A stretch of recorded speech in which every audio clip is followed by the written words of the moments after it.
Title po ng mensahe natin sa umaga po ito ay The Right Heart, ang tamang puso. 1 Samuel chapter 15 verse 22, sabi niya po dito, But Samuel replied, Does the Lord delight in burnt offerings and sacrifices as much as in obeying the Lord?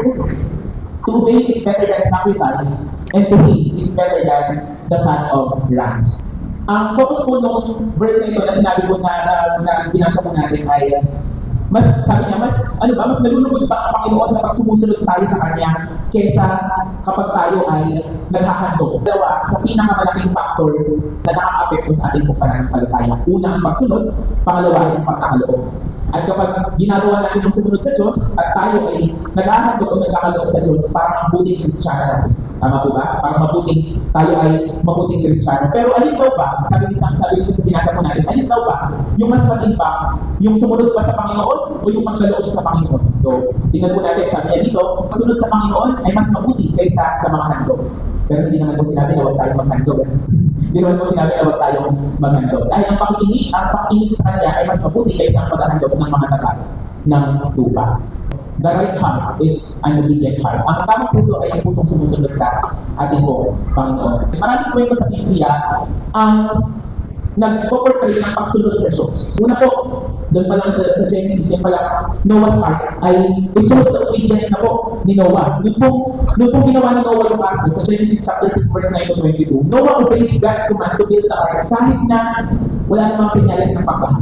Hindi po ba? Parang hindi ba naman the Lord? Pero hindi ko lang yun si Noah na mga panahon po na yun. Kahit ang init-init ng panahon nung sa Genesis, ang init-init ng panahon, pero kung mapapansin po ninyo, ano po yung sinabi? Hindi nagtanong si Noah na, at sinunod lang ni Noah yung gustong ipagawa sa kanilang Diyos at yun po yung i-build yung arko.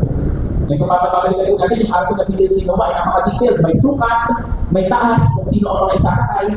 At yun po yung nagpakita, yun pong bagay na yung nagpakita kung paano si Noah ay sumunod at kung paano niligtas ng Panginoon yung pamilya ni Noah dahil sa kanyang pagsunod sa Diyos. Actually, hindi lang yung pamilya ni Noah yung naligtas, hindi po ba? Kundi yung na-preserve din po nun yung life on earth. Kasi napapansin po ninyo, ang dami ng mga tag-isang pares ng mga hayop kung nilagay po niya yung isinakay niya doon sa arko. Pangalawa, yung istorya na kung paano yung willingness naman ni Abraham noong hinilit ng Diyos na ihandog niya sa Isaac, yung kanyang anak, sa kanya.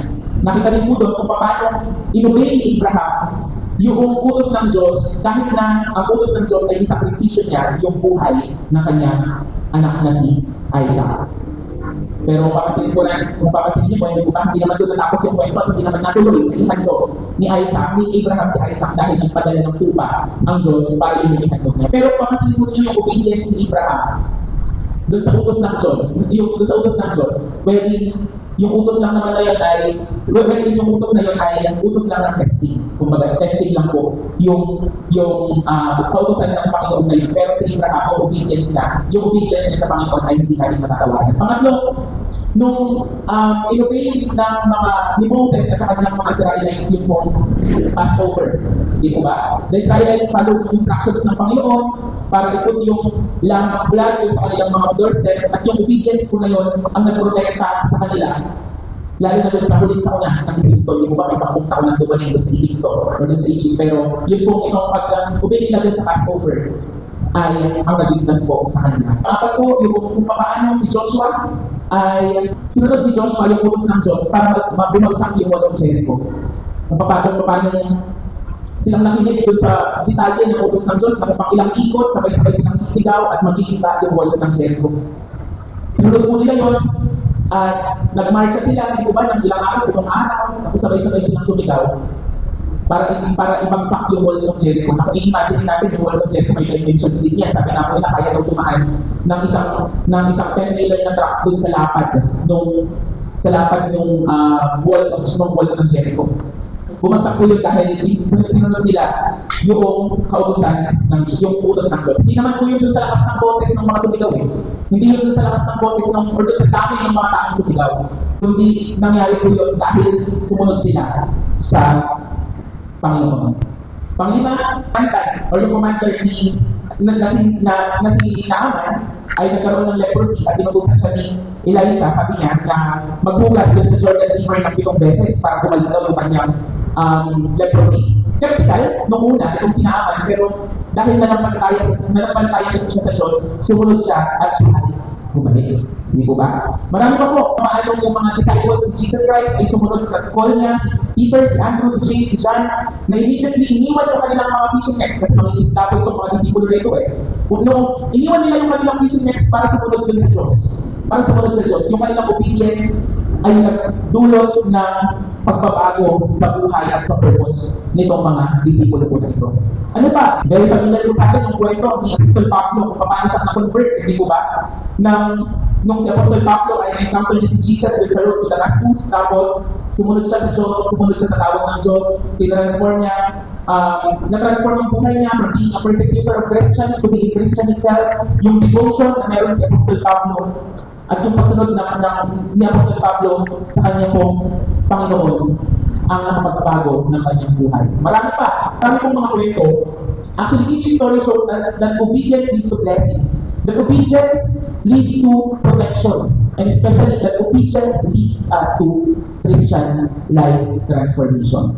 Pero kung titignan po natin, ano ba yung meron sa itong characters or Bible personalities na meron tayo ngayon? Ano ba yung common sa kanila? Ano ba yung common dun sa kay Noah, kay Abraham, kay Moses, kay Joshua, kay Naaman, dun sa mga disipulo ni Jesus, at saka dun sa buhay ni Apostol Pablo? Kung papalitan po natin kung ano yung mga kwento nila, babasahin natin isa-isa. They fall into one common denominator. At ang common denominator na ito ay mayroon po sila tamang puso. Meron pong tamang puso itong mga tao na ito, kaya sila ay na-transform, kaya na-experience nila yung blessings ng Panginoon, kaya na-protektahan sila because they have the right heart. And having the right heart is having an obedient heart. Kung papasin natin, puro obedience yung ginawa ng mga tao na ito. Pero I just want to focus on one story po dito sa mga nabanggit natin mga Bible stories about kung paano ang pagsubok ay isang malaking ingredient sa recipe ng pagkakaroon ng magandang puso. At yun po yung kwento ni Lolo Abraham. Abraham's obedience, a test of heart and faith. So, kung babasahin naman po natin yan sa Genesis, mababasa naman po natin yan sa Genesis chapter 22 verse 1 to 18. Kung papasikin po dito, kung papalitan natin, yung kwento ni Abraham at ni Sarah, napakatagal nilang naghintay.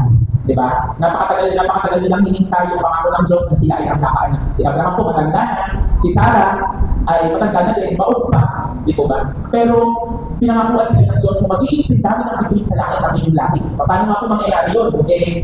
Matanda na po si Abraham. Matanda na rin po si Sarah, maog pa. Pero dahil may paraan ng Diyos, nangyari po yung bagay na yun at pinanganak na po si Isaac. Tapos nung pinanganak si Isaac, sabi ng Diyos, ihandog mo siya sa akin. Ang paraan ng paghahandog ng parang sa first example na binasa natin kanina, susunugin mo yung bagay na ihahandog mo. Dati po ang hinahandog nila ay yung tupa na walang bakit ng bukis o karamihan. Yung perfect na buya, yun yung mga hinahandog nila doon sa lambanan ng Diyos at sinusunog po yun. Pinapatay sa sunog. At yun po yung isang bagay na gusto gawin ng Diyos.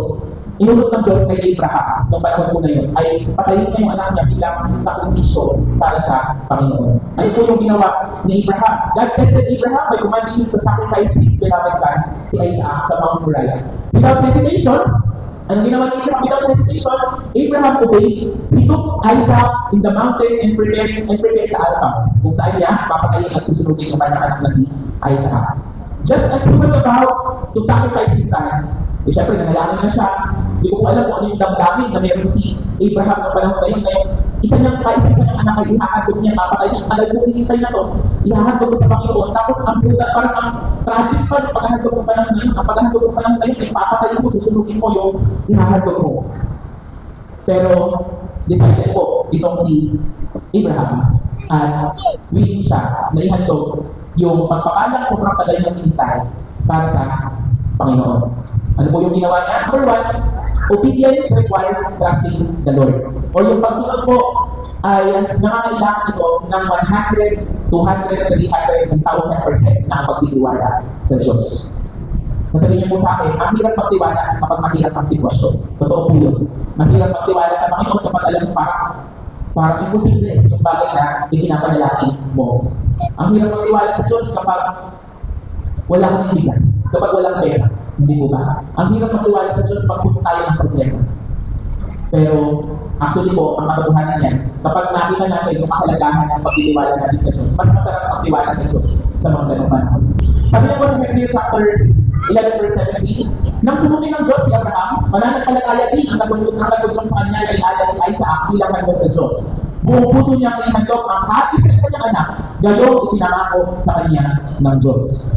Ano daw po? Ang nag-udyok kay Abraham pagkakahandog si Isaac yung kanyang pananampalataya. Abraham trusted that God has a plan, even when the command seemed difficult. Kahit na ang yung utos sa kanya, na ihandog niya ang kanyang anak ay napakahirap para sa kanya. Pero dahil sa kanyang 100% na pagtitiwala na may plano ang Diyos kung bakit niya pinapahandog si Isaac, ang nagpakita ng obedience, di ba? Kung papansinin po natin, ang hirap talaga, di ba? Hindi pa tayo dumating doon sa point na inutusan ka ng Diyos para paghandog ng sarili mong anak. Inuutos nga lang po sa atin ng Diyos ngayon ay paghandog ng 10% ng mga kinikita natin o yung tithing, pero minsan nag-fail pa po tayo. Kaya, tingnan po natin kung paano itong si Abraham ay nung inutusan siya ng Diyos na ihandog niya ang kanyang Isaac, ano yung puso na meron siya. Kung papansinin ko ninyo, ang puso meron si Abraham ng mga panahon na yun. Kaya kung bakit hindi siya nag-hesitate na ihandog ang kanyang anak na si Isaac, dahil ang pusong meron siya ay pusong puno ng pananampalataya. Ang pusong puno ng pananampalataya sa Diyos. Pangalawa po, sabi niya po dito, obedience is immediate and complete. Ibig sabihin po, agaran at kompleto. Abraham did not delay or question God's instructions. Hindi po ba papasinin nyo, hindi natin nabasa doon sa Bible, doon sa passage natin na nagtanong si Abraham sa Diyos Ama na, Lord, bakit? Kundi ano yung ginawa niya? I-prepare niya agad si Isaac, i-prepare niya agad yung altar. Papatayin niya na ngayon, iaalin niya na ngayon si Isaac doon sa altar na ginawa niya. It was immediate and it was complete. Hindi po dinilay ni Abraham na, Lord, pwede pang next week na lang. Parang kapag panding muna kami ng anak ko. Lord, hindi pwede pang maya-maya. Hindi po ba? Lord, pwede pang kalahati muna. Hindi po ba? Hindi naman ganun yung immediate na response ni Abraham. Ang immediate response ni Abraham ay sumunod siya agad dun sa kautusan o dun sa bagay na sinabi ng Diyos sa kanya. Walang tanong-tanong, walang hesitation. Hindi po ba? Anong puso ang meron kay Abraham? Ang pusong meron kay Abraham ay ang pusong sumusunod ng buo sa Panginoon at hindi po partial. Hindi po ito pautang ng 2 weeks. Hindi po ganun. Ang pagsunod daw po ay immediate and complete.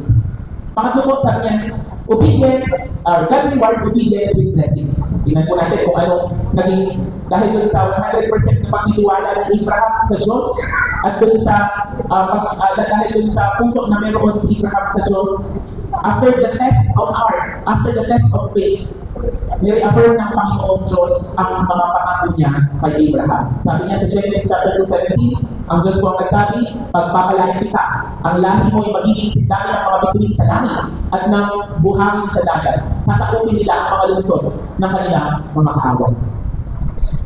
Napakatamis po ng pangako ng Panginoon. At ito po ay nire-affirm niya noong nakita niya yung tamang puso na meron kay Abraham. Nakita niya kasi doon sa puso ni Abraham na sumusunod siya sa kanya, kaya nire-affirm ng Panginoon ang pangako niya ito. Katulad ni Abraham, marami po siguro tayo mga situations where obedience to God seems challenging, seems difficult. However, trusting the plan of God leads to His provision and blessings. Now, the question, how am I going to develop the heart like Abraham?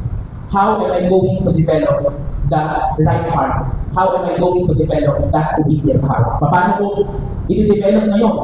Lalo na siguro ng mga panahon na yun kasi wala pang pera, wala pang masyadong problema ng mga tayo ni Abraham. Ang tanging ginagawa nila ay maglingkod sumunod sa Panginoon magtrabaho.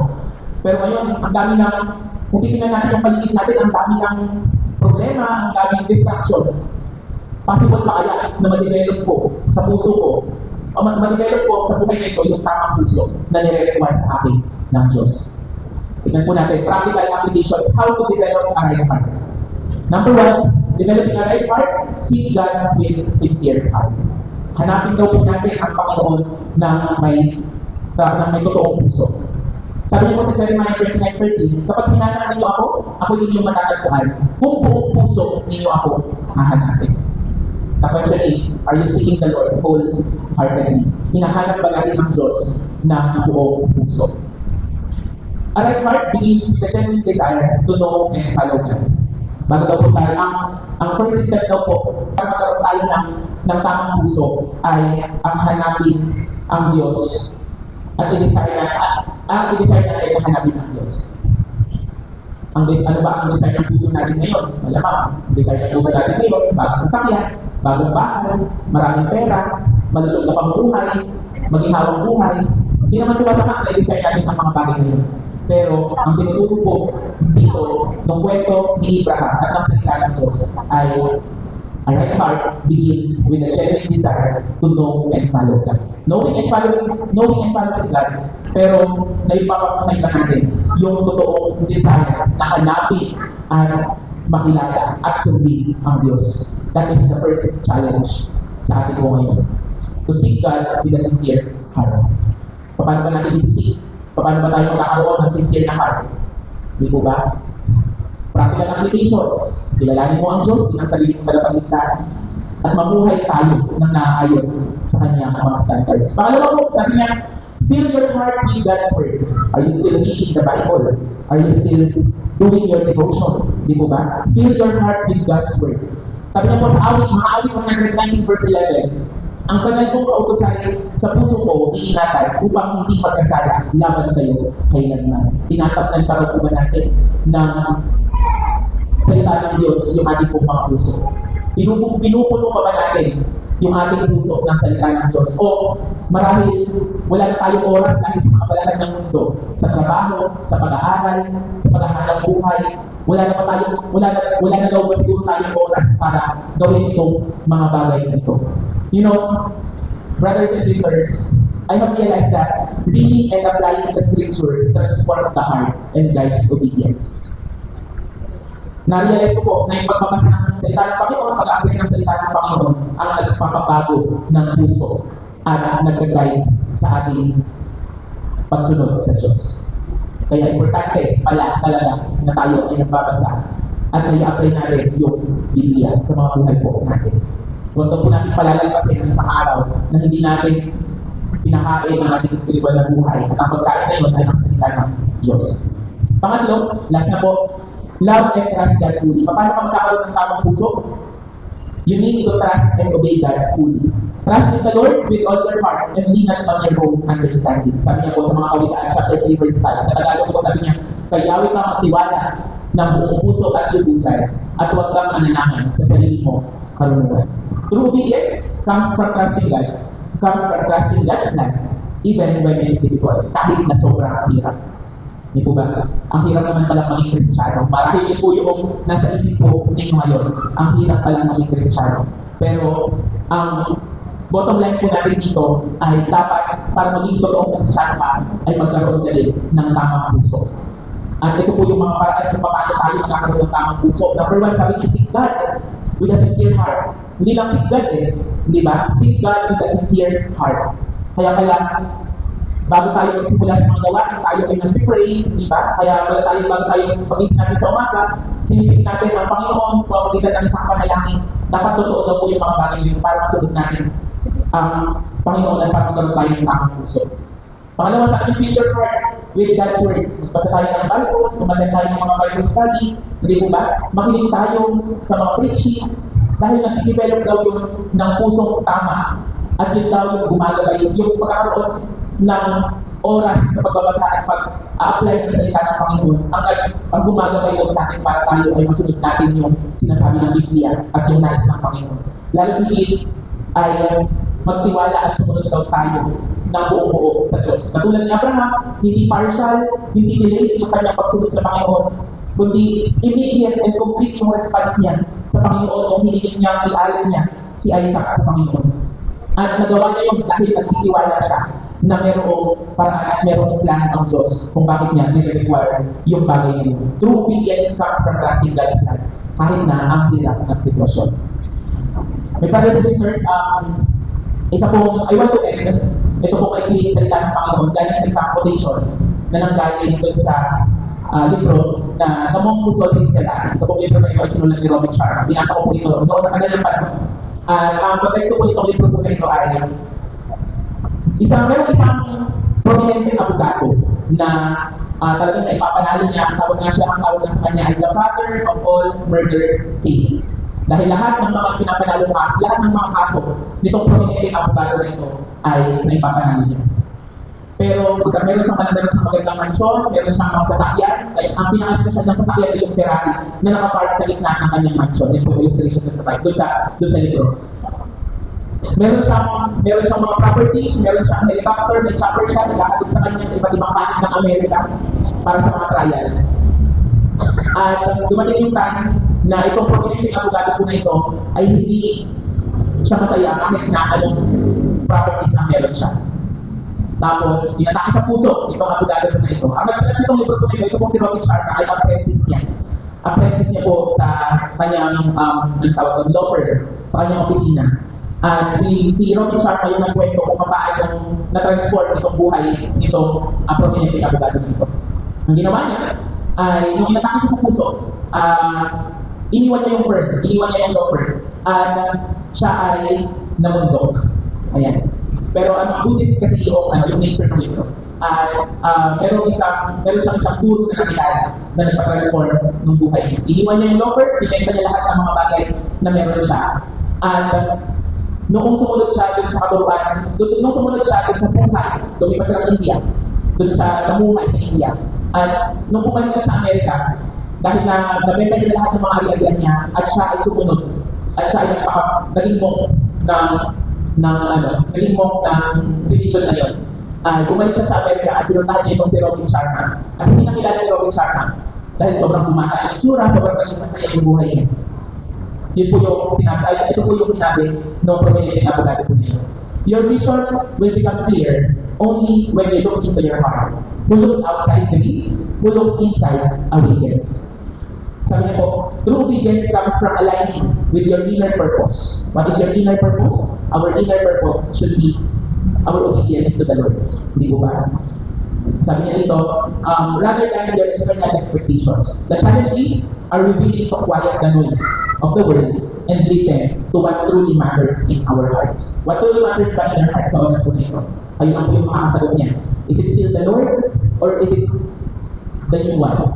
Si Lord pa ba ang nagmamatter sa buhay mo? O iba na? Material na bagay na ba? Professional na bagay na ba? Yung mga nagmamatter sa iyo ngayon? Willing ka bang i-quiet yung mga bagay ngayon? Or patahimikin yung mga bagay ngayon para makinig to what truly matters? Dapat daw po bilang mga Kristiyano, what matters most is our obedience to God. And what matters most is having the right heart. Ngayon, ang tanong, gusto ba talaga natin na magkaroon ng sumusunod na puso? Gusto ba natin na magkaroon ng tamang puso? O baka naman, nagkukulwari lang tayo na gusto natin magkaroon ng tamang puso para makapuli tayo ng iba, para masabi nila ng buti ng puso mo.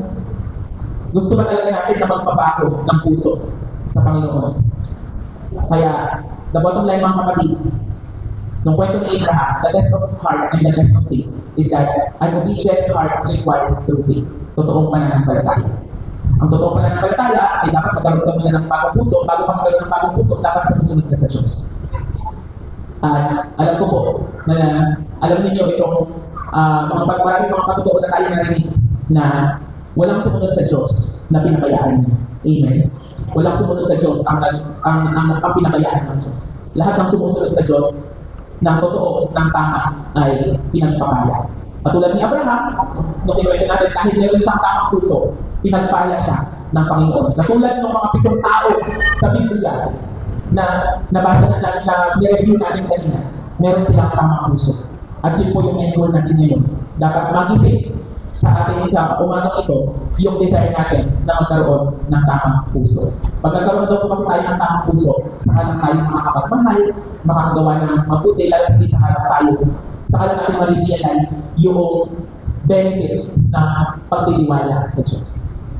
My dear brothers and sisters in Christ, the right heart should be an obedient heart. As we close this love month, as we close this Hearts Month celebration, dapat daw po, ma-design natin sa taon na ito na magkaroon tayo ng tamang puso.